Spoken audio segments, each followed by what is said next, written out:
Well, a good morning to you, Real Talkers, a good afternoon, or even good evening, depending on when you're catching the show. We thank you for it. It's Ryan Jesperson here on this beautiful Tuesday morning. It is April 26th, and we're coming to you live from beautiful Jasper, Alberta. Coming to you, as a matter of fact, from the Fairmont Jasper Park Lodge, where I will be today and tomorrow.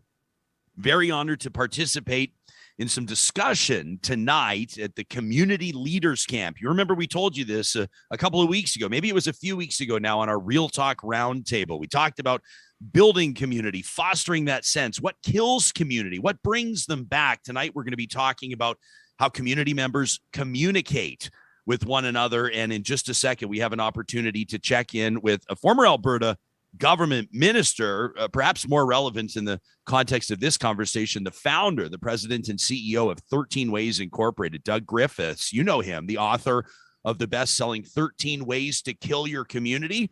Well, Doug's back, and as a matter of fact, last night delivered the keynote on the 13 Pathways to Success. It's the follow-up message that everybody's going to be keen to hear about, and so we're going to check in with Doug in just a couple of minutes. He's also on the property, by the way, but I just didn't bring enough microphones for us to hang out together. So he's going to join us from his spot. Johnny Infamous, of course, John Hicks, the technical producer of this show, holding down the fort, steering the ship from our home studio in Edmonton, Alberta. How are you doing this morning? I'm doing pretty good. It's a little lonely in here, and I don't know how to make the coffee, so I miss you. Oh, you don't know how to make it? I know it's one button, but I don't want to mess it up. I should have set you up for success. That one's on me, John. We got a lot to talk about. I want to get in a few minutes after we talk to Doug. We're going to be talking to a professional engineer in about 20 minutes here on the show, and I'm looking forward to this with Matthew Oliver, who had a Twitter thread that caught our attention the other day. Engineers, professional engineers, I know them well, I feel. My grandfather was a proud engineer. I host a whole bunch of galas and award shows for engineers. And when one of them speaks out, when one of them takes an issue with something and publicly speaks out, it's a thing. And that's what Matthew Oliver has done, essentially suggesting that engineers, ventilation engineers in particular, are not getting the respect they deserve in public conversations, even in professional circles. Doctors, especially, about COVID mitigation measures, says it's not being taken seriously enough. We'll find out what he means. And then Chris Blattman, Chris Blattman, the best-selling author, he's got a brand new book out, Why We Fight. The University of Chicago professor will join us for his insights into what's happening, not just with Russia's war in Ukraine. He wrote about it yesterday in the Wall Street Journal, but also other conflicts around the world. As a matter of fact, in the brand new book, there's one part that really caught my eye. He talks about Western Canada present day. He breaks it down. I mean, the list, and I'll ask him about this when Chris Blattman joins us in about 40 minutes, but the list of conflicts he notes: Colombia, Syria, Chicago's West Side, Northern Ireland, and Canada's prairie provinces today. So I think that's going to be a great insight. Plus the leading edge from our friends at Leading Edge Physio, a lot going on, and we'll get your takes on Elon Musk's takeover of Twitter. First, let's remind you that this show happens because we have amazing Bitcoin. Well, I know there's a lot of talk about cryptocurrency right now. It's in the news for obvious reasons. Once politicians pick up on things like cryptocurrency, let alone make it part of their platform, the public's going to have a whole bunch of questions. I'm never going to tell you to buy Bitcoin, but I will tell you, if you have questions about it, if you want to try to make sense of what you're seeing around you, we recommend the Bitcoin Well team led by Benny. You'll find them under the sponsors tab on our website, ryanjesperson.com.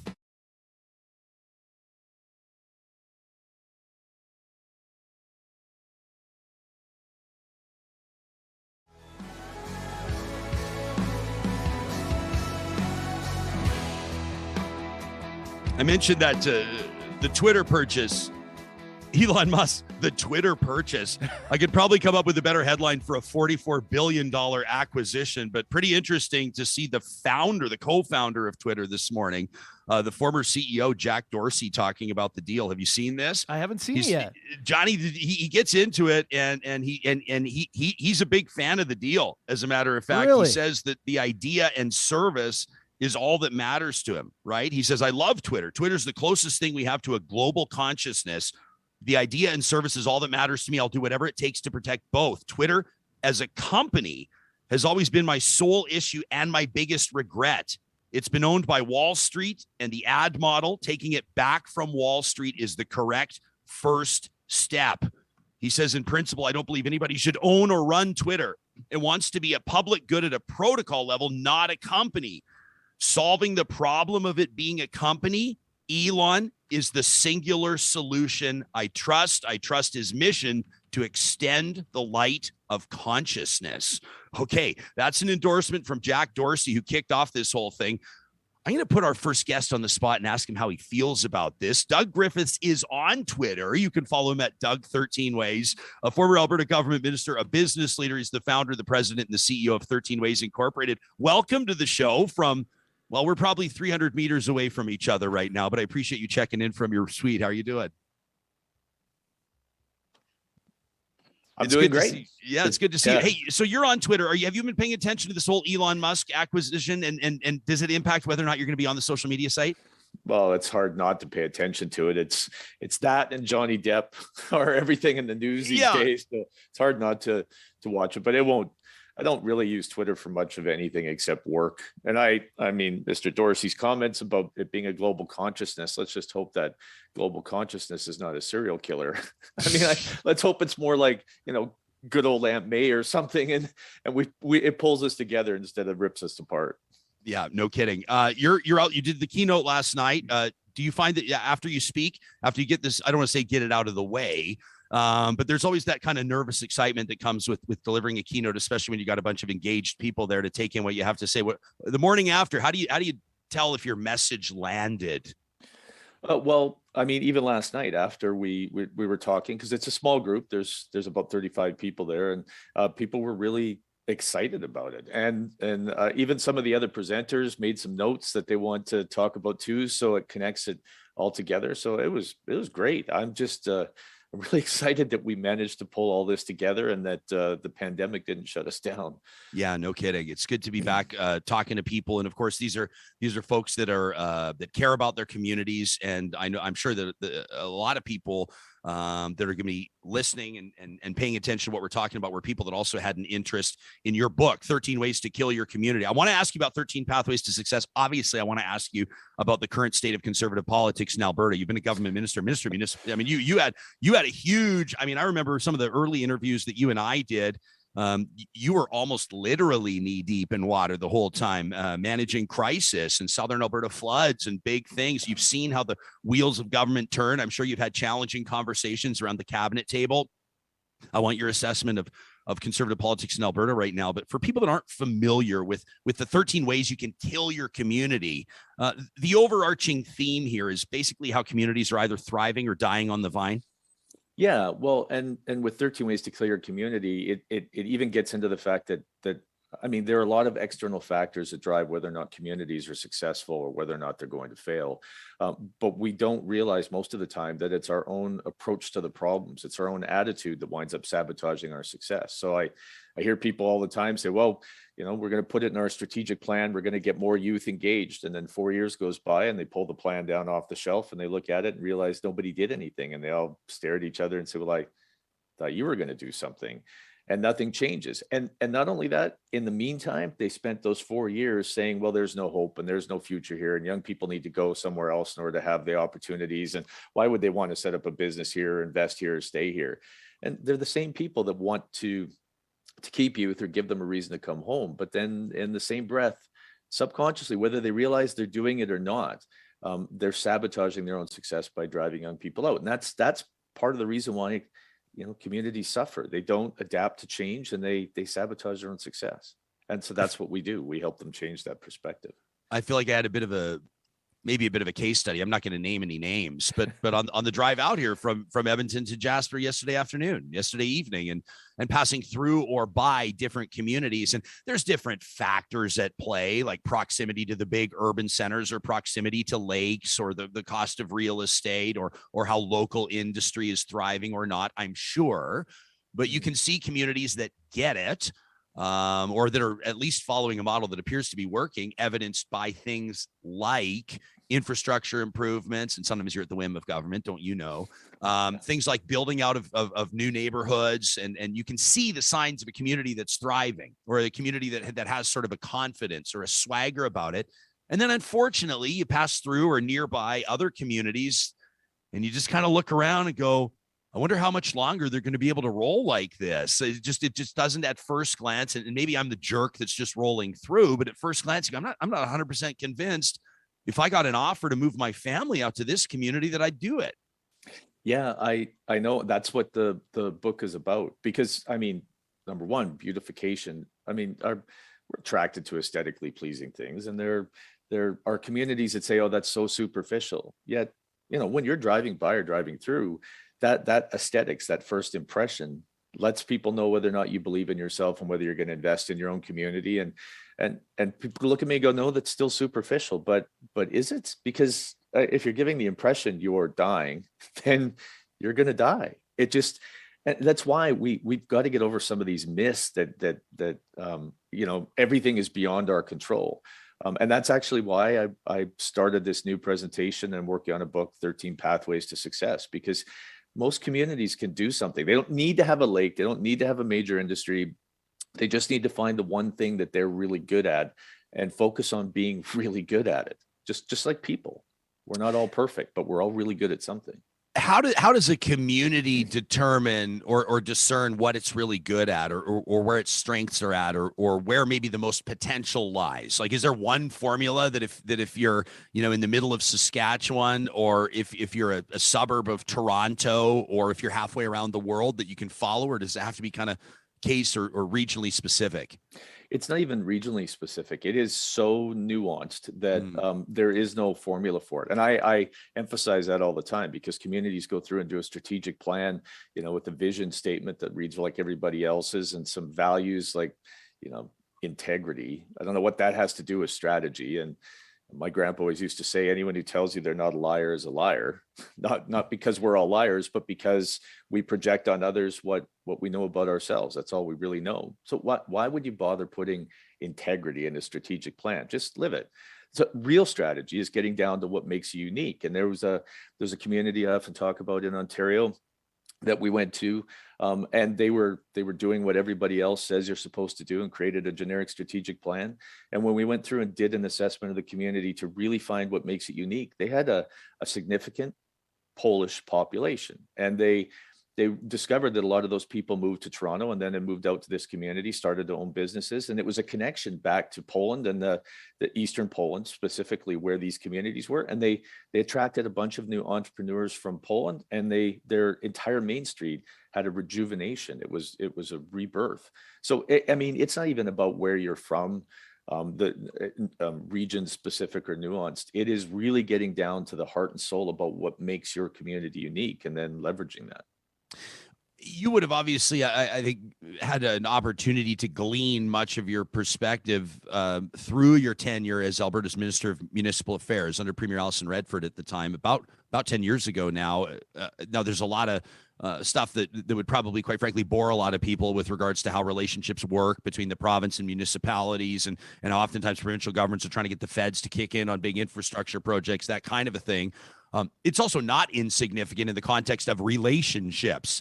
And is it fair to suggest that the relationships between municipalities right now and the provincial government is more strained than it was a decade ago, which might feel like a lifetime ago for you when you were there doing the negotiating? I see evidence, one thing anecdotally, maybe cherry picking, I don't know, Reeves, mayors from tried, tested, and true conservative heartland in our home province of Alberta. I see them speaking out against this provincial government.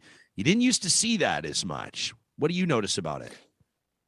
Well, I've seen, heads banging before, but you're right, Ryan. I would do work all across North America with communities, and I have never seen a more tense relationship across North America than the one between the current provincial government and municipalities. And I think it's not just municipalities are used to being frustrated with the province downloading costs. They're used to the province making decisions and sometimes not consulting. But the hypocrisy, this is what I hear constantly, saying, at the beginning of the pandemic, municipalities can decide that's what we're going to do because they didn't want to make their base angry as a province, to then turn around and make their say, oh, we're going to defend the base, so we're going to seize control of this, and we're going to tell municipalities what to do. It's pure hypocrisy and opportunism, and that's what's frustrating them. What do you, we've been picking different folks' brains on what they think is going to happen with the Alberta Premier's leadership review, Jason Kenney's leadership review right now. I'm sure that you're paying attention to it. Where do you see this going? What are you noting about it? Sorry, I lost you there for a second. Oh, it's okay, Doug. Yeah, we've got you back. I was asking for your take on the leadership review. Depending on who you talk to, he's going to win with 60+% support, which in the context of leadership reviews isn't great, but I digress. Others are saying he's going to lose. Some are suggesting there could be a snap election. Where do you see this going? What are you noticing about it as somebody that's sat around a cabinet table before? Well, I would say that anything less than 80% is a loss. And obviously, the current premier is pitching that, 60% is fine. I still won. Other premiers have tried to do that with, Ralph Klein got a lower than expected turnout, and it led to him retiring too. So all I can tell you for sure, Ryan, is that I'm not running, and people can quit calling me and asking me, because I'm not going back into politics. I've been through rehab. I'm recovered. I got a great life. I'm not going back. You sought the leadership. I can't remember what year it was, but 2011, 2012, right around that time, wasn't it? 2011. And, 2011. And so you've been there. You've been in the trenches. You were and remain. If I call you a politician, you might take issue with it, but you were a popular politician. Whether you like it or not, and remain popular. People, hire you on the lecture circuit and that type of a thing. I think because if I can analyze you for a second, Doug, I think you're somebody that comes across as having sincere and deep-seated values. I think that it strikes people that you care about other folks, and that you've not been, and it takes some political skill, and part of the skill is to come across like you're not utilizing it. So I'm not suggesting that you don't know how to politic, but you seem to have a good personal angle on it. Have you seen that change? Like, is that part of the reason why you have no interest in coming back, is because the whole game has changed? Well, you know what? I think bluntly, when I first got elected, my dad looked at me and said, "Son, the only thing you're going to leave when you leave politics with is your family name and its reputation, your personal name and brand as a person, and your balls. If you can get out with all three of those, that's great." And I feel like I got out of there. But you know what? The challenge these days is that it's not. I used to go have beers with Brian Mason. We used to debate. We used to talk. And I liked him. And I liked most everybody that was in there. I think I like some of the opposition better than maybe some of my own colleagues at times. But now you can't have a conversation and debate policy. Both sides are making the other one out to be evil, as though they're trying to destroy the province or trying to destroy the country or trying to destroy the United States. Like this hyper partisanship, I think, is ripping us apart. And so for me, I said last night at the keynote that I don't actually think the federal government can rebuild the nation. I don't think the provinces can rebuild the nation. If we really want to pull people back together and get rid of this angry hyper partisanship, we've got to go back to rebuilding communities one layer at a time. So I think I'm in the right spot. Do you think we can ever get back? I mean, I want to believe that we can. It's why I'm fascinated. I'm not trying to sort of insert this Elon Musk and Twitter story into everything, but I do think it's relevant, because if you look at, I mean, I was just scrolling last night, and my entire timeline of people, I think I follow like 7,000 people on Twitter or something like that. And it feels like 75% of them are talking about this story, but they're coming at it from different angles, right? Some people are celebrating it, like the free speech thing. They believe that Elon's going to bring free speech back to Twitter. And other people are saying, well, free speech, it was kind of like what Make America Great Again, the slogan, where some folks said, well, America wasn't so great in our experience. Maybe it was great in yours or your family's, but not in ours. And the same sort of a thing with regards to free speech. What does that mean? Or how do you define that? Or what direction will he take Twitter in? That Jack Dorsey endorsement, which I wanted to lead the show off with today, that's huge. And he's celebrating it. I'm sure that he made, I don't know, hundreds of millions of dollars on the deal, but still, I digress. But it says something. It's telling, isn't it? Because everybody is indicating how they use Twitter and what they see Twitter as a harbinger of, right? Or even as a metaphor of these days. And I'm not sure that the general population, the average person, believes that this polarization can be dialed back. And that includes me. Well, I'm not saying that I think it will get worse before it gets better. But after it gets worse and everything gets ripped apart, we're going to go back to our communities, which is the most important thing. And I I don't get this free speech mantra. I don't hear very many people being shut down on Twitter. If there were, there'd be a lot fewer, trolls out there. And there's already been limitations on free speech. I mean, you can go to jail if you go into a movie theater and yell fire and somebody gets trampled, but you can go online with no evidence and no medical conditioning and say that, oh yeah, vaccines are dangerous. And you can spew all sorts of things to fire people up and make them angry and build conspiracy theories that will harm people. But somehow free speech is more important than that. We've already established that free speech has limitations everywhere, because you're not allowed to use it to harm other people. I mean, you go holler that the Holocaust didn't happen, and I guarantee someone's going to charge you and you're going to go to jail. And that's a good thing. You shouldn't be able to say everything you want all the time. Or, my grandpa would have summed it up best when he said, you have the right to say what you want. You also have the responsibility to say something intelligent or shut the hell up. That's just an old world. I mean, all these folks that are like, no, you can't take away my rights. A lot of conservatives would have said, you have a responsibility too. Let's grow up. I like that responsibility is part of the rights and responsibilities discussion. Let me ask you this in closing. I'll let you go. I know you have a busy morning. Obviously, this entire community leaders camp is underway, and there's going to be some great brainstorming throughout the next couple of days. Assuming, with regards to the future of small c conservative politics in Alberta, a lot of people are saying, well, if Jason Kenney walks away from this, resigns, is defeated, and that, like, whatever the circumstance, however it works out, it sort of appears to be people treating it like Brian Jean is just the de facto leader. And if you look at who's making a lot of noise and who appears to be or is probably considering supporting Brian Jean in the outset, it's people that would typically be wild rosers. And it begs the obvious question, if the United Conservative Party just becomes the Wild Rose 2.0 party, then where do so-called small p, small c progressive conservatives, where do moderate conservatives, where do so-called centrists go? What does that look like? Do you believe, like some political scientists I've talked to, that Alberta is indeed a two-party province right now, that if you're not down with Brian Jean's UCP, then you just migrate over to the NDP? I don't believe everybody's going to do that. No, I don't think so either. I mean, I'm an Alberta Party member. I still, I'm supporting Barry Morishita. I think that there's a lot of former progressive conservatives that are in there. There's a lot of moderates in there.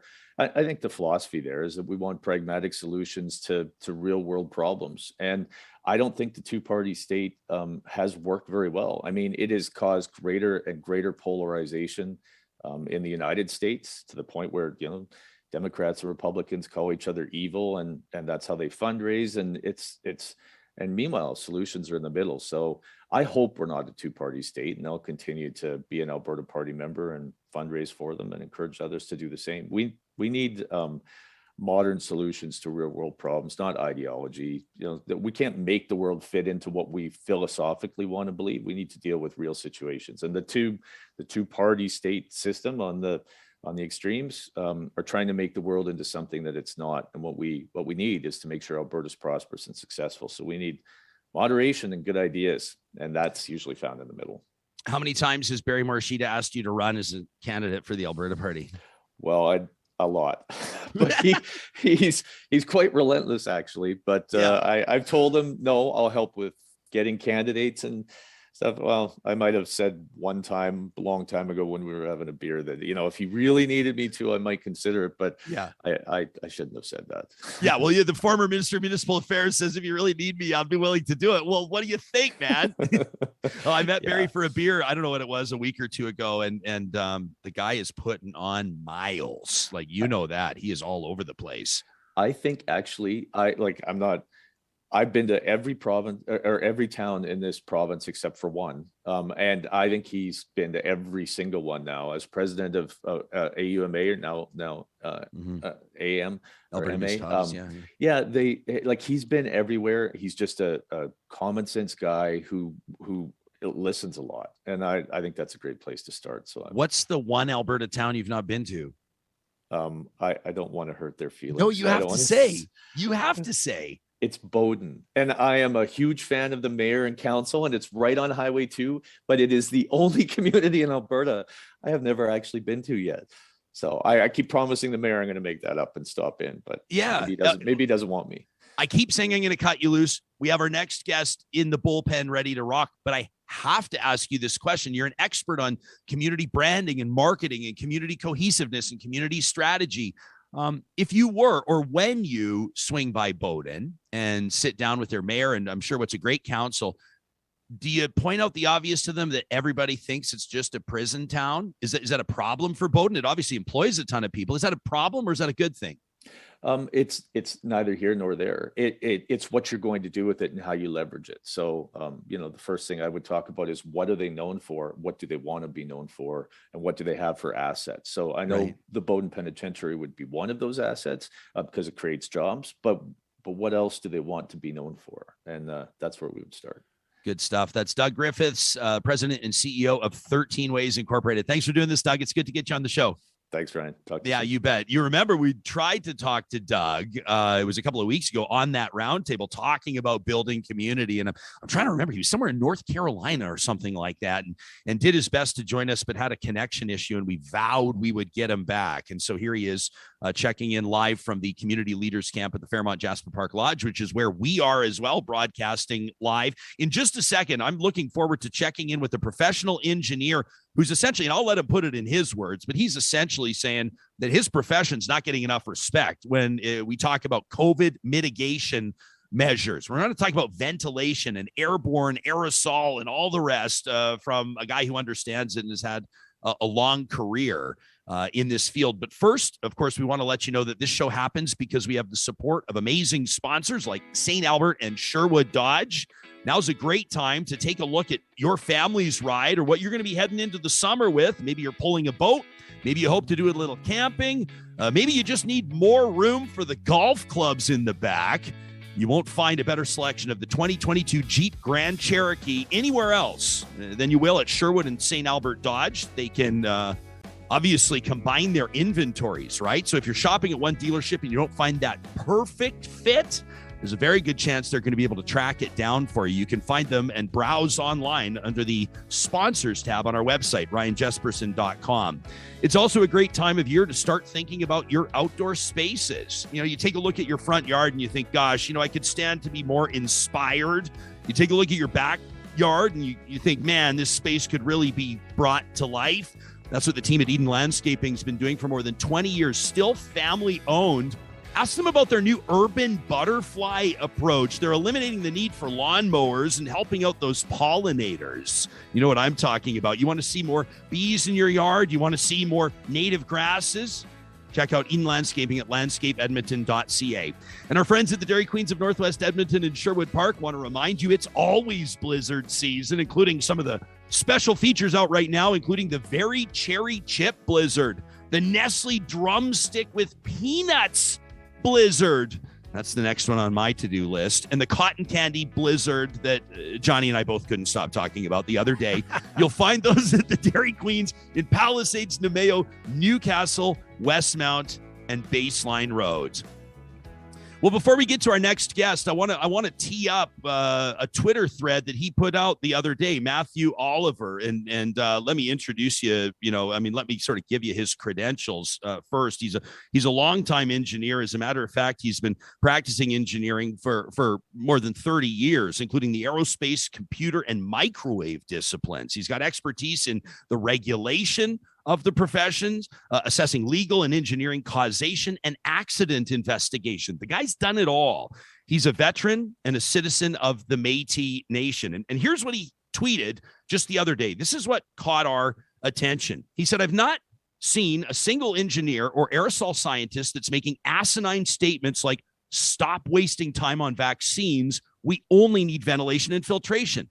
I've seen multiple medical doctors and medical researchers arguing the reverse. Oliver goes on to say, engineers always take a layered and blended approach to dealing with risk in design and operation. It's our core. It's core to our training and philosophy of design. Fail-safe, layered defense, graceful degradation are all engineering concepts, degradation rather. He said, what I really believe is at work is a visceral reaction to other professionals, challenging the hegemony of medicine and its presumption that it can speak to any subject with authority. I've seen this again and again. Infectious disease docs on media expounding on respirator use incorrectly. Medical doctors on MSNBC recommends using perfume to fit test N95s. This is a basic error of high school chemistry. Continues engineer Matthew Oliver. I've done a number of media encounters, and my most common answer, I don't know. That's outside my competence to comment. It's easy to defer and ethical too. Professional engineer Matthew Oliver joining us live this morning. Thank you for making time for us, and welcome to Real Talk. Thank you. What I was saying is, in the introduction to the show today, I said I've spent a lot of time around engineers, including my grandfather, and I've moderated and hosted and emceed a lot of engineering events. And I know a few things about engineers. Number one, they're very proud of their profession, as evidenced by the rings that some of them wear, the lapel pins, how they beam about the projects they've worked on. Another thing about engineers, though, is they're traditionally pretty measured. They're not out there kicking hornets' nests. They're not looking to pick fights with other professions, typically speaking. It's a pretty steady Eddie type profession. What prompted you to speak out like you did? Yeah, I maybe open up just to be consistent in my messaging. I'm not actually a ventilation expert. I'm just a aerospace electrical, so I won't be speaking with authority about ventilation. I have to say, I mean, it's been growing for 2 years, but the thing that actually prompted that little bit angry thread was a virologist who I won't name, who made a comment, several comments mocking aerosol scientists and ventilation engineers, and setting up this really false dichotomy, saying, well, you know, they're saying it's we don't need vaccines because we've got all this engineering or science that we can use to solve things. And nobody in that I've been discussing or I've seen online has made those assertions. Engineers are always talking about layered defenses. And what we're always promoting is it's not or but, it's and vaccines, super protection, but also the need for ventilation and for proper respiratory protection. Do you, in your assessment, I already know where this is journalism 101 fail on my part, because I think I'm asking a question to which I already know the answer. But do you think that we collectively have taken the engineering, or even more specifically ventilation side, whatever you want to, however you want to approach this, seriously enough when it comes to COVID mitigation? We've certainly pushed some measures very strongly, which I think both you and I would support, things like vaccinations and other protocols. But what about on the engineering side? Things like HVAC. I don't see a lot of people talking about how they've recently purchased a bunch of HEPA filters and they're changing where their kids study or where they live or where they work. Yeah, no, I would agree with you. I don't think there's been the focus on ventilation there needs to be. And lots and lots of good research that talks about the collateral benefits of improved ventilation. The Lancet Commission on COVID put out a really good summary study looking at the impact of improved ventilation on students' performance on tests in classrooms. So reducing the concentration of CO2 in the air that students are breathing improves their academic performance. There's tons and tons of information supporting that. COVID has just made this really present and pressing right now, because now we have a potentially disabling illness, which is causing all of these issues, which can be at least partly mitigated by improvements to ventilation in public spaces and in private spaces. What would you like to, I mean, what would represent a serious commitment to potential mitigation measures from an engineering standpoint? What would you like to see governments talk about funding? What would you like to see private enterprise start to take more seriously? I mean, what are you keeping an eye out for? I think we're heading towards a revolution in building codes that deal with ventilation. But the building code cycle is not a fast one, and we're not going to see substantive changes in that area for years. And then it's only going to impact the new construction. It won't impact the built environment, all the existing buildings. What we really need is some measures put in place that are addressing the issue of indoor air quality, written broadly, not just with COVID, in the built environment. So what are we doing about the buildings that are occupied right now to make sure there's adequate indoor air quality? And I always hate to go down that path, but in some jurisdictions, legislation is the tool they've been using for that. I think the other thing is, it's not too late. We, in terms of setting public health policy, the advisory groups in most places in Canada carry a unitary voice from the infection prevention and control disciplines in medicine. We really, really need to approach this as an interdisciplinary problem and to draw in the people who are actually experts. For example, occupational hygienists who are experts in respiratory protection and controlling risks in the environment, and ventilation and filtration engineers who are experts in mitigating those sorts of risks using engineering solutions. In your career, through the course of your career, more than 3 decades, Matthew, have you seen any other scenario like this? Does this remind you of anything where you were arguing for, or even seeing the potential for, an interdisciplinary approach where infectious disease docs or other medical professionals or others would be consulting with engineers on a public health crisis or some other issue that was affecting society writ large? Sure. Water treatment. And completely blew my mind. I didn't realize this, but as I was doing background research last year for some papers underway, that there actually is a discipline known as public health engineering. And reading into the history of the CDC in the States, one of their early leaders was an engineer. And there's actually a whole discipline which focuses on the use of engineering techniques to mitigate public health challenges. The reason we have water treatment is because of, if you look back into not distant Canadian history, into the 1920s, typhoid and cholera outbreaks in cities like Edmonton and Toronto. And those were the things that really brought a lot of engineering expertise to bear to make sure that we had pure and clean water sources for citizens, so you could actually drink them without getting sick. Going right back to John Snow, the person who created modern epidemiology and the Broad Street pump, and finding the causation to assess where the cholera outbreak in London was coming from.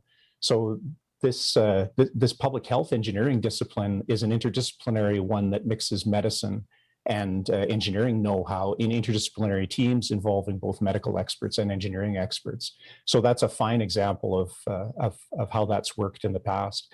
Maybe one more example, back in late 2020 at the Royal Melbourne Hospital, they were, their staff were following all the infection control measures, but they were still having COVID outbreaks. Remember, this is pre-vaccines.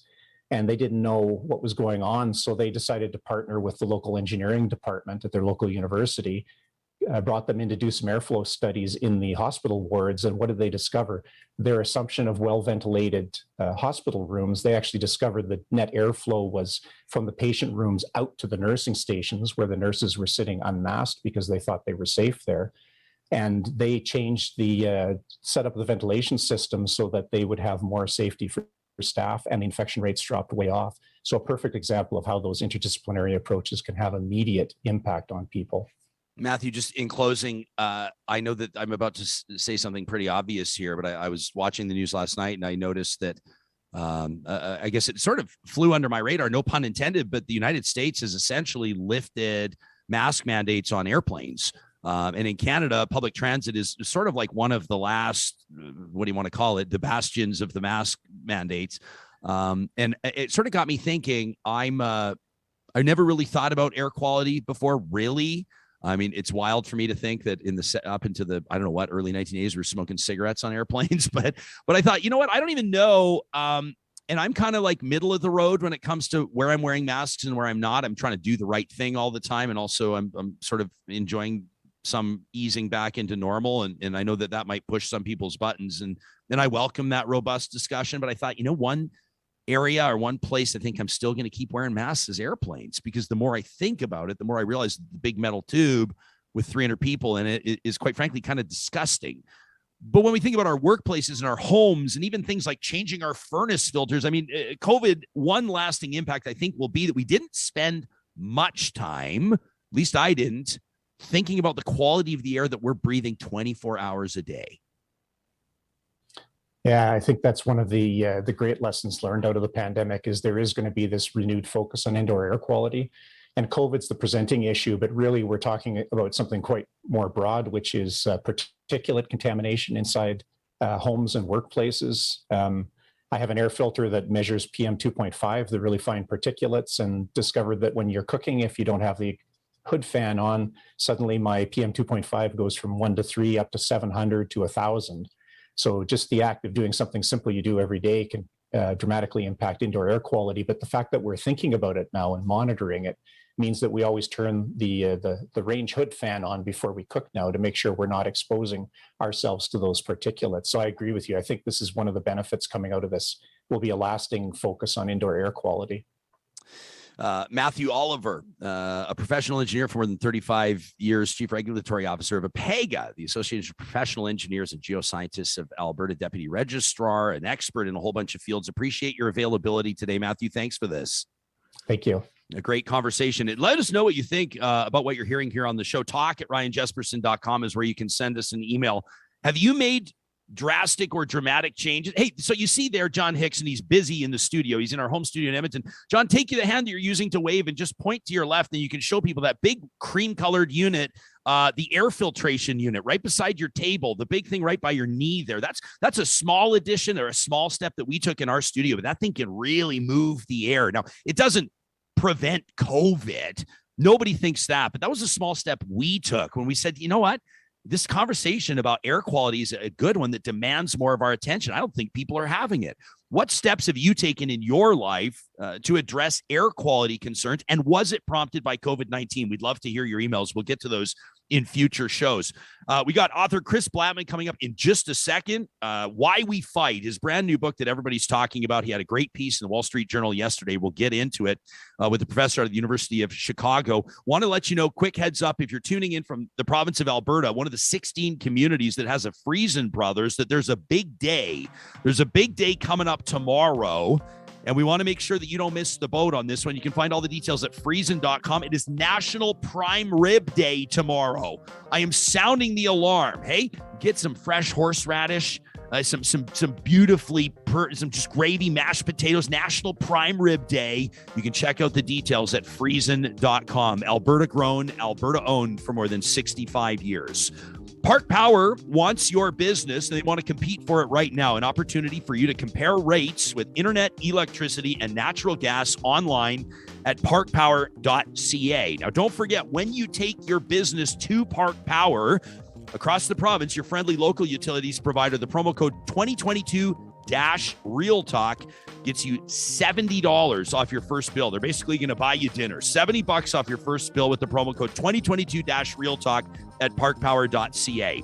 And if you're signing up for Park Power and you're reading about that solar rebate buyback program they have, you're going to want to place a call to our friends at Kubi Energy or get your online quote, a free quote today at kubienergy.ca. Kubi has, of course, a whole bunch of information under the blog link on their website. I want you to check that out, including details on all these new programs you can tap into, incentives, rebates. Putting solar on your roof has never been more affordable, never been more reliable. It's never made more sense. I was talking to their CEO, Jake Kubisky, a while ago, and I said to him, he probably doesn't want me to say this to you because I said, different solar installs cost different amounts of money. I said, solar that would have cost 30 grand 10 years ago on the roof of a home, 30 grand, what would it cost right now? He goes, I don't know, 8, maybe 7 with the right rebate.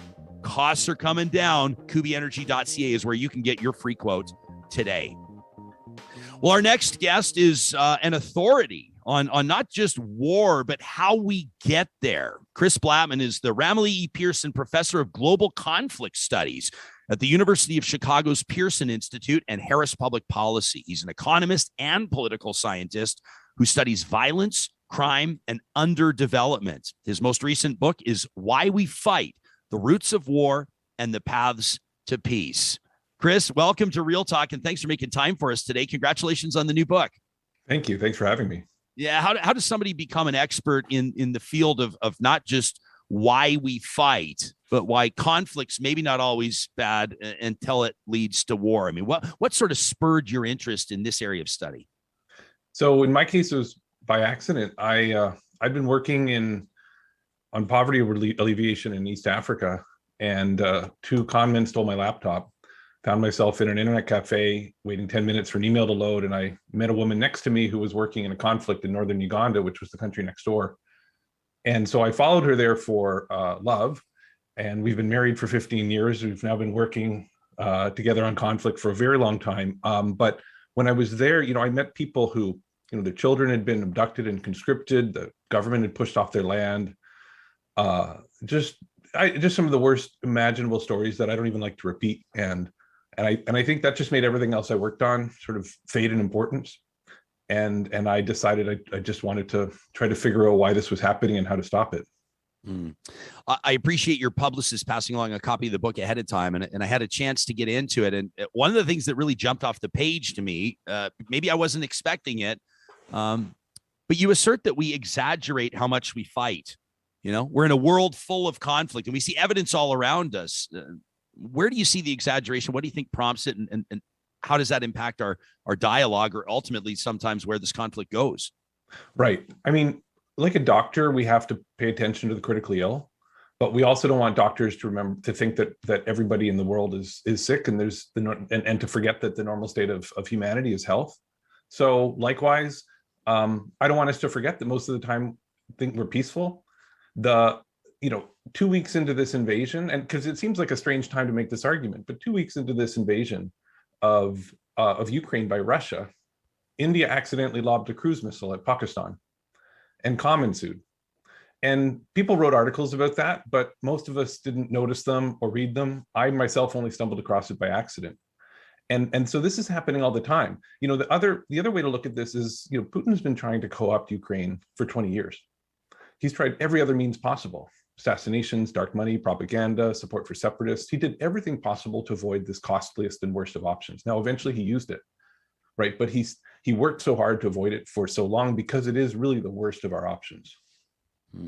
You wrote this piece in the Wall Street Journal just yesterday, April 25th. People can find it, The Strategic Logic of Russia's War on Ukraine. And you talk about how invasion is the product of miscalculation. And we've heard some people assert this, that whether it was miscalculated or an underestimation or this remarkable resilience of the Ukrainian people, but the product of miscalculation. What did Putin miscalculate in your assessment?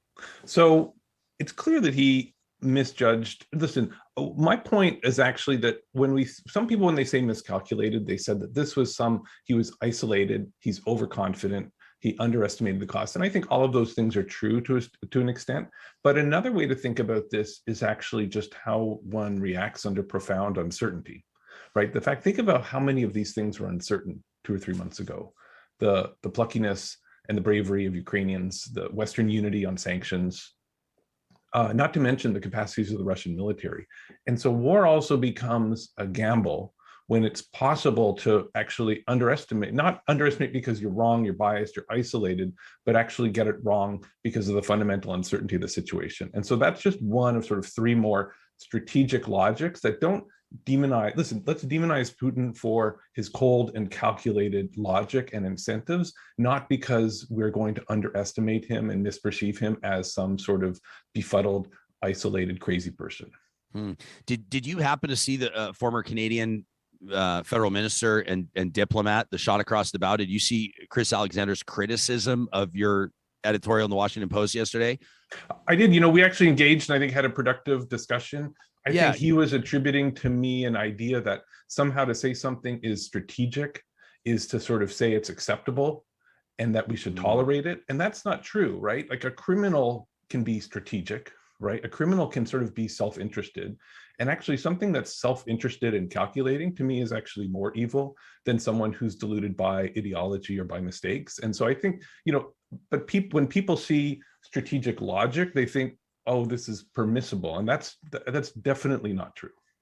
Yeah, and for our audience members, people listening here on the podcast or watching on YouTube that didn't see Chris Alexander's tweet, former Minister of Citizenship and Immigration, and he was Canada's minister as well. The ambassador, though, to Afghanistan for a couple of years. I mean, he's familiar with conflict, and he said that it was a wrong-headed analysis that illustrates the struggle in which so very many are still engaged in the United States and elsewhere.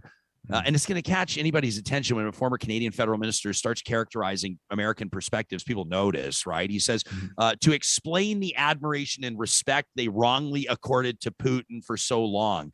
And this is something that I personally have been thinking a lot about as people talk about Vladimir Putin and how evil this invasion is on Ukraine and how wrongheaded it is and how the international community needs to take more meaningful action. I think people are having these conversations on talk shows and in taxi cabs. But what's not lost on me is that Putin, in the car racing world, they'd call him a bit of a sleeper. I mean, he is the Russian president and he's this powerful politician, maybe not as much as he thinks, but really the international community didn't take the threat of Putin seriously for years. Is it fair to say? I mean, I think even of the relationship he had with American President Donald Trump, who appeared gleeful every time that their paths crossed. Is that a fair assessment? I think there's been a long underestimation of how important Russia is to world affairs. Trump's bizarre, appeal for Putin, I still don't understand fully. But I actually think back to presidential debates between Obama and Romney, when Romney named Russia the number one strategic threat to the United States, and people laughed, and he was ridiculed afterwards. But it was very prescient. So I think some people have been aware of this. I think we maybe forgot what kind of threat this poses, and I think that's not just true of Americans. I think this is true globally, and now we're waking up to this. I wanted to ask you, and there's a section in the book where you show some maps and things that people can kind of understand the roots of conflict, and I love it because it touches close to home where we are. You offer people an opportunity to understand more about Colombia. And we think of conflict, we think, okay, Syria, sure. And then Chicago's West Side, interesting, right? You're coming to us, University of Chicago professor, of course, some great insight there, I'm sure. And then Northern Ireland, wow, right? Everybody think, and then there it is, Canada's prairie provinces today. And this is what will certainly grab the attention of much of our listening audience, and I'd love your analysis on it from your perch. Sure. So I'm actually an Ottawa-raised, Eastern Ontario, raised kid. So I could not talk about Canada even in a book on conflict. I was struck. It's kind of an amazing story. Like, Canada's West is more peaceful than America's West, just in terms of everyday kinds of violence, gun use, honor killings, and even to this day. And so there's a question why, especially because they were settled by similar people with similar backgrounds. And one, obviously there's lots of explanations for this. One of them that I think is really powerful is the state arrived around the same time or even before a lot of the settlers in Canada's West. And the state took a long time to arrive in the American West. And so people had to essentially, if there's a culture of honor and blood feuds and gun violence in the American West, it might be a little bit because of that need to sort of defend yourself rather than rely on authority to do so. And so somebody had this very clever idea where they looked at where these historical Mountie forts were in Western Canada, and they compared Canadians who lived nearby versus far away. And the ones who lived further away from these historical forts, which by the way, no longer exist and haven't existed for a long time, were less violent then. Sorry, the ones who were further away were more violent then and are actually more violent now. And one way they find that out is they look at where NHL hockey players are born. And the ones who happen to be born closer to these forts that no longer exist and haven't existed for decades, the ones that are closer have fewer penalties and have less violence in the NHL. And so it's just to show that even in our own societies, there's a lot of variation that's explained by the historical presence of bodies like the Mounties who help to tamp down violence that can have generational effects. You must have been paying close attention as an Ottawa boy to the occupation and the truck convoy and the Coots border blockade and everything else there. And I think that the concerns a lot of people had were rooted around what appeared to be pretty obvious potential threats, people carrying hundreds or thousands of liters of gas in jerry cans into areas that weren't exactly, being patrolled by police, or at least not as fulsomely as some people would have liked. Ultimately, and the cache of weapons as well. I think that the RCMP infiltrated and seized at Coots in southern Alberta outside Lethbridge was a pretty big deal too, because people think, what if, like what could have been? From your perspective, relating to conflict, what were you observing? What were you keeping an eye out for? And looking back now, some people still facing charges. What's your assessment of how that all played out?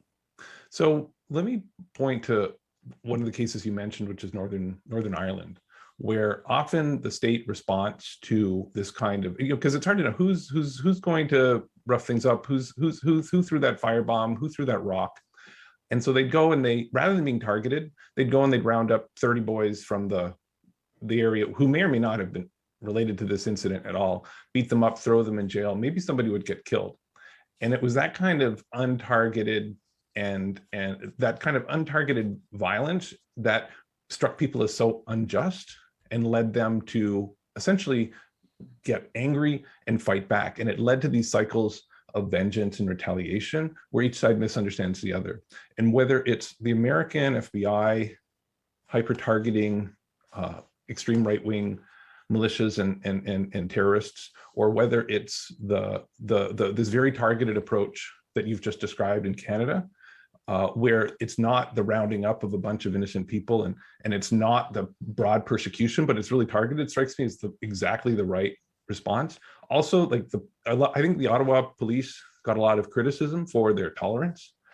I think it's a really hard line to walk, and actually not doing things that would stir up these feelings of anger and injustice and vengeance that give life to these movements is something that's really important to avoid. So, I wasn't inside any of those rooms, but I admire how Canadian and American law enforcement, when it at least comes to this specific kind of violence, because this isn't how American police, for example, react to all groups, right? And not in a discriminating way. I think it's probably been the right strategy. Well, do you think people would say, imagine if the, Coots border had been blockaded, or the Ambassador Bridge between Windsor and Detroit or whatever had been blockaded by Idle No More protesters or Black Lives Matter protesters, and how different that might have been, right? Is that something that you ruminate on? It's a good question. I guess maybe the thing that all of these strike me as an example of is this sort of point I make in the book, which is most of the time we loathe in peace, right? And so nonviolent protest, even if both sides are armed, right, which in some cases they are, the fact that that doesn't turn into fireworks and the cycles of violence is the norm. And it's another example of how most of the time we don't fight.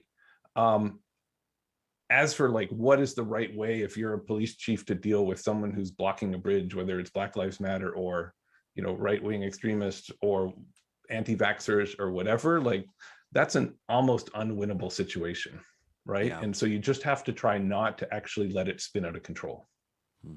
You also talk about, we're talking to Chris Blattman, if you're just joining us, a professor out of Chicago, the author of a brand new book, Why We Fight, The Roots of War and the Paths to Peace.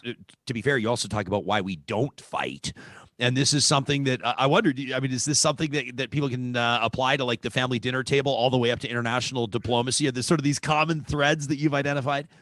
I do. I hesitate to drive things down into the family dinner table, and to a lot of my day job is working with individual violent offenders, ex-rebels, gang members, and so forth. There's a lot of commonalities. I think people make passions and our emotions and our hot reactive selves drive a lot of individual violence, and that's less true. That's a lot less true in groups, even small groups, big groups. And so I stay away from that because I don't think that's driving a lot of international war. But we can learn a lot. Some of the strategic principles I talk about, the role of uncertainty, for example, which I mentioned earlier, I think actually plays a really undervalued role in understanding a lot of interpersonal conflict. Chris Blattman, author of Why We Fight, The Roots of War and the Paths to Peace. You can now buy it anywhere you find great books. Chris, thanks for making time for us. We really appreciate the perspective today. Yeah, thanks for having me. Yeah, you bet.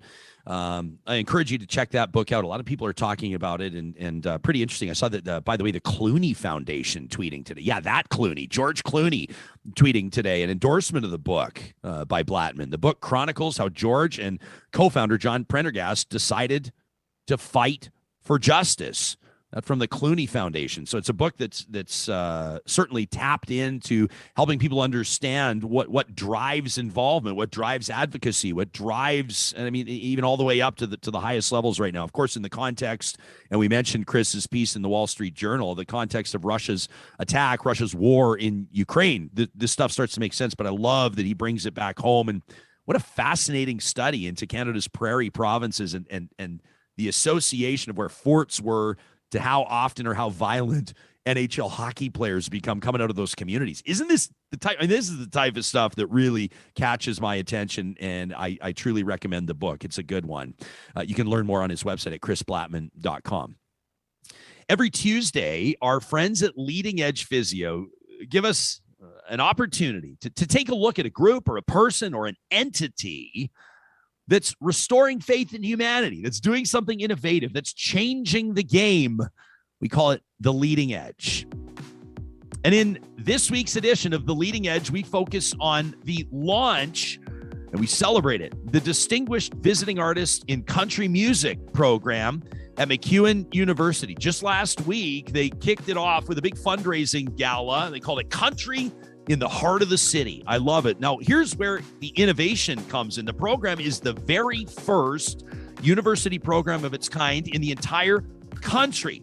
Now, there's one other on planet Earth, and that's in Edmonton's sister city of Nashville, Tennessee. That's where country music, I don't have to tell you about the connection at Belmont University. This program at MacEwan will host workshops like songwriting and master classes, lectures, public performances with guest artists. You know, they're going to have some big names there, managers, producers, writers, all sharing their knowledge and talent with the local music students. It offers young, aspiring artists the tools to understand the industry, to expand their knowledge as they pursue a career in country music. That fundraising gala last week included a dinner, a performance by country stars Brett Kissel. Michelle Wright led the evening as well with a beautiful performance of Whiskey and Waylon. A Leading Edge Physio is a proud sponsor of the fundraising event, and they're excited to be contributing to this new groundbreaking program that's bringing communities together to help local aspiring artists. The Leading Edge is presented by Leading Edge Physio. Life shouldn't hurt. So it's official. I mean, and unless something happens, it could with some form of, regulatory approval or something doesn't get passed. I mean, there's still a couple of things, and I'm not the expert on it. I just know what I'm reading from the experts online is everybody tries to analyze and make sense of Elon Musk's purchase of Twitter, the world's richest man, dropping 44 Bs. That's right, 44 billion to purchase Twitter. He will own it, Johnny, privately. And he basically at more than $50 a share, I'm sure made a lot of people rich. But Elon Musk now will own Twitter moving forward. And I think people are trying to make sense of what this looks like for them. Did you happen to notice? I don't pay too much attention to my followers on Twitter. In other words, like if they went up 10 or down 10 or up 30 or down 30, I don't think I'd notice. But yesterday dropped a couple hundred. Yeah. You notice when you drop a couple hundred. And at first I thought, what did I do? What did I say? A couple hundred. And then I realized that maybe it's people making good on their vow to leave. If the sale goes through. Yeah, I saw some posts of people saying, basically, I'm leaving. And then I don't have as big a following as you, but yeah, I lost about 49 or 50. I counted them last night, followers. And then I saw some articles on, some big names, not huge names, but, big name people on Twitter and actors and actresses who are kind of saying, if I'm not off now, I'm going to be off soon. So. Yeah. Did you see, this is pretty interesting.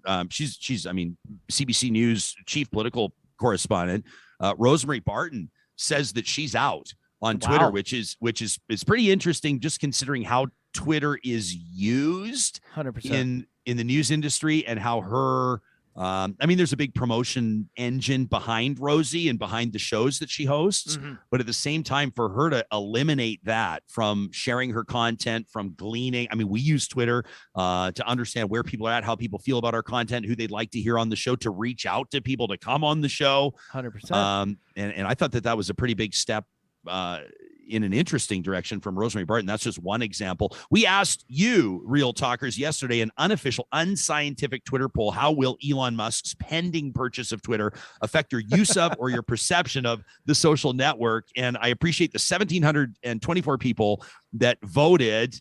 Johnny, the numbers held true. I saw about 57% said I'm not really sure, which I think also doubles answer is like it doesn't matter to me. 29.8, we'll call it 30%, said gross, I'm out. So 1 in 3. I'll believe it when I see it, but yesterday was interesting. And then 13% said I love it. It's great news. And as we let off the top of the show today, that would include Jack Dorsey, the co-founder of Twitter and the former CEO. So, but is it really going to make or break Twitter? I don't think so. Well, I've been reading some experts that are saying that they don't think that this can. And listen, Elon Musk has been, regardless of how you feel about him, some people, think that he's incredible. Other people can't stand him. Some people are kind of blah, which is oftentimes the case with real innovators that have a tendency to be quite polarizing. But I've seen some experts suggest that they don't think that maybe Twitter's revenue model can be squeezed anymore to really maximize more profit or more revenue out of Twitter. Yeah. Others are saying that the sale is essentially an indictment of Twitter's current executive leadership, saying that they failed on hitting revenue targets. I don't know. I'm sure that when you're a billionaire like Elon Musk, when you're the richest person on planet Earth, there's obviously there's got to be some financial relevance to any acquisition you make, but you get the sense, at least what he says public facing, what he says out loud, that this is more a purchase on principle than it is out of interest of profit. I mean, no, he's not going to say no to profit. You know what I mean? Seems like a flex. And I'm wondering, he had that big thing with the UN where he said, send me a proposal and I'll try to, I think he was going to donate $6 billion. And then I think he ended up doing like 5.7 secretly. I'm not sure if it was to the UN, but a big donation. But, he can't fund world hunger, but he can buy this app to just, it seems like, I don't know. It seems like a flex. Like he's just doing it for show. Doing it because he can. I don't think he's going to improve the app. I don't think he's going to be in the rooms trying to, in the meetings trying to say, how can we get this better? How can we make more money? It's a tag. It's a name bar under him, right? He can add to his status. Yeah. Well, I mean, the owner of Twitter, Tesla, and SpaceX. Right. That's not a bad top three. 40 billion. Like, what is he worth? Almost 300. So, I mean, I think people said was it yesterday? It was about 20% of his net worth. Yeah. So you imagine dropping 44 billion and having 80% of your net worth still left. Right? If I dropped 4,400, I'd probably have to start checking my online banking. Simu Liu was on the record yesterday saying, and it was liked a whole bunch of times, like 130,000 times. Was there nothing better to do with $44 billion? I've seen a lot of people talking about like what $44 billion could do.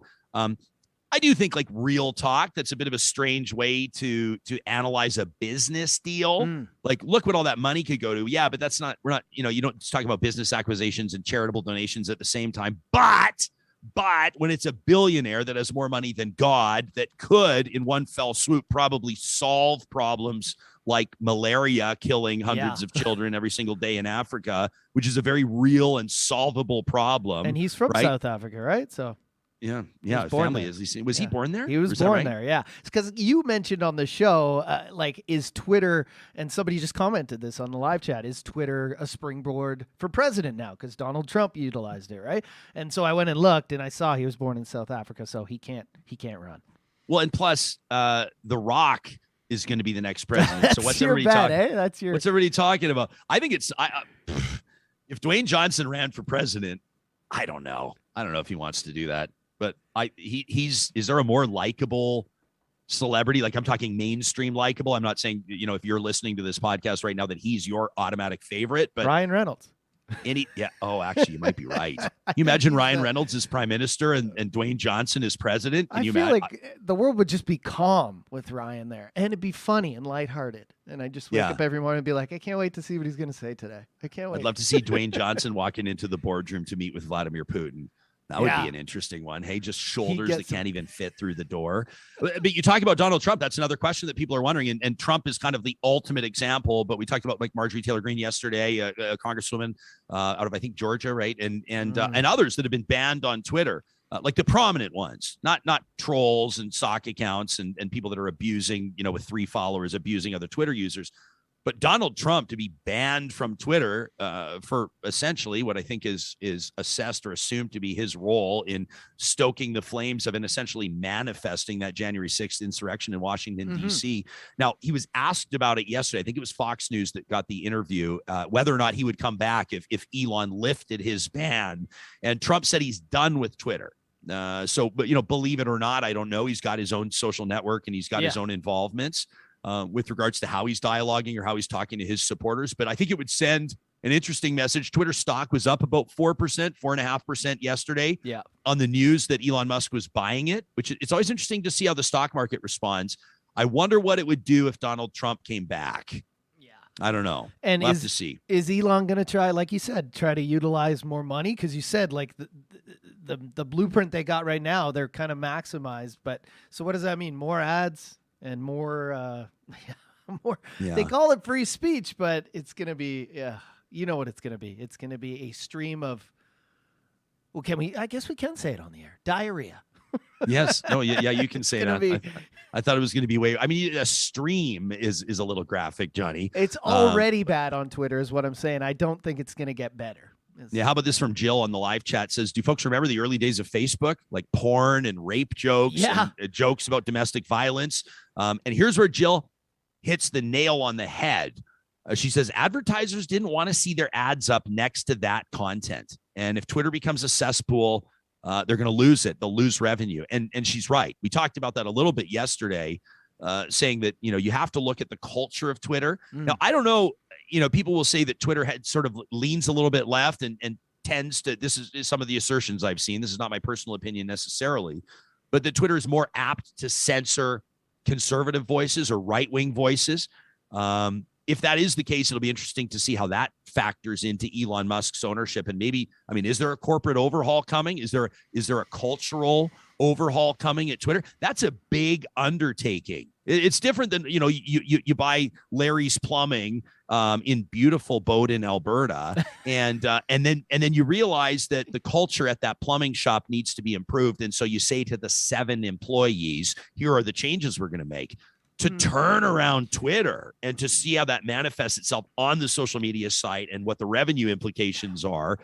And especially if you're doing it on a whim, seems to me to be a pretty big undertaking with potentially huge effects. And so enormous. We'll only be able to evaluate this with the benefit of time, with the benefit of hindsight, but I'll be curious to see how many more followers everybody bleeds as maybe more and more people say bye-bye. And we're saying all this, but Rye, wouldn't it be funny if he just got on there and all he did was like change the font? That's it. He doesn't even, and Twitter just goes insane. Like, no. It starts to look like any material put out by people who do their own graphic design, where there's like 6 different fonts on the page. Yeah. It's like you sign into Twitter and it's all in Comic Sans. Solar system background gradient. Yeah, I never know. I was saying Wesley Lowry was tweeting it would be an interesting time for Twitter employees to unionize. Sure would. I mean, I think that's kind of a bit of a blast at Amazon too, from Wesley Lowry. That was a good one. Eve6 on Twitter said Elon Musk is an inventor. He invented a new definition of the word inventor, which is a guy that buys things and says he invented them, which is pretty funny. Joshua Potash on Twitter said one example that really summarizes Elon Musk is when he said he'd fix all the lead pipes in Flint, Michigan, and instead he just donated water filters to 12 schools. Yeah.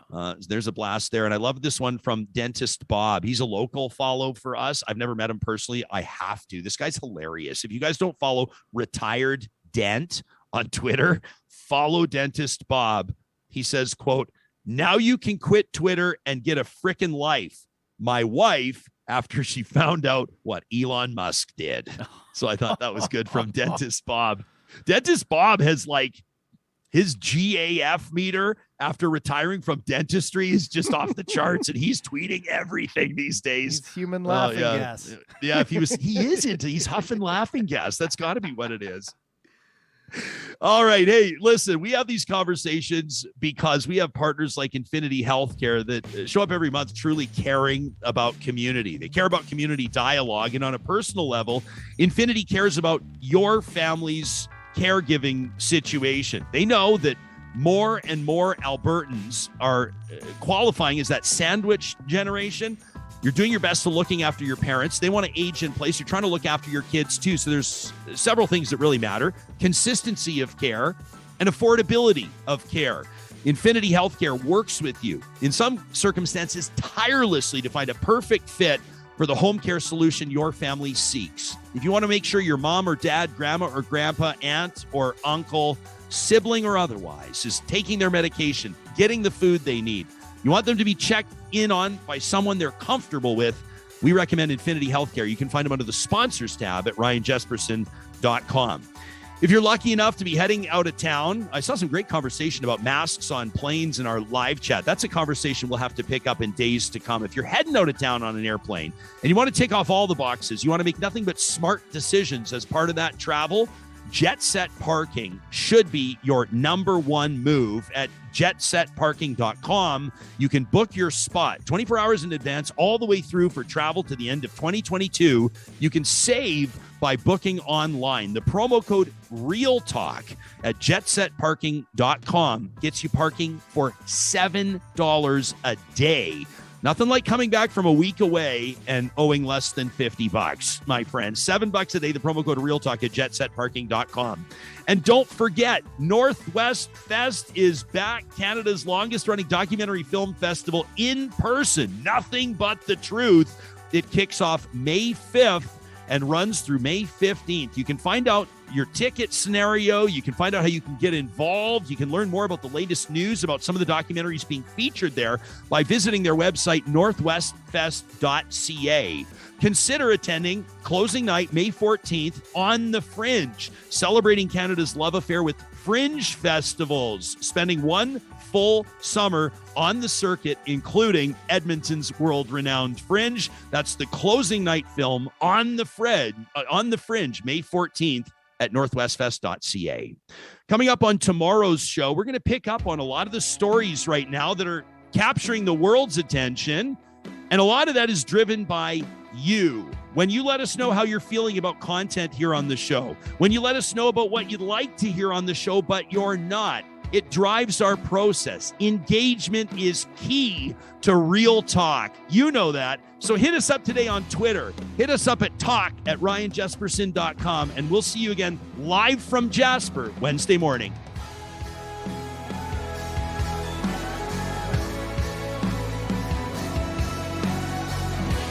Real Talk is hosted by Ryan Jesperson. Technical producer John Hicks. Managing Director Josh Dunford. Account Coordinator Lawrence Sterlego. General Manager Katie Cook-Chivers. Website design Mike Johnston. Voiceover by me, Carrie Skelton. Real Talk's editorial board is Supriya Dwivedi, Ahmed Ali, Ann Castleman, Corey Hogan, Harmon Candola, Catherine O'Neill, and Chris Henderson. Member Emerita Julie Rohr. Real Talk is recorded in Edmonton, Alberta on Treaty 6 territory, the traditional and ancestral territory of the Cree, Dene, Blackfoot, Saulteaux, and Nakota Sioux, home to Métis settlements and the Métis Nation of Alberta. Real Talk is the flagship property of Relay Communications Group Incorporated. All rights reserved. For more, check out ryanjesperson.com.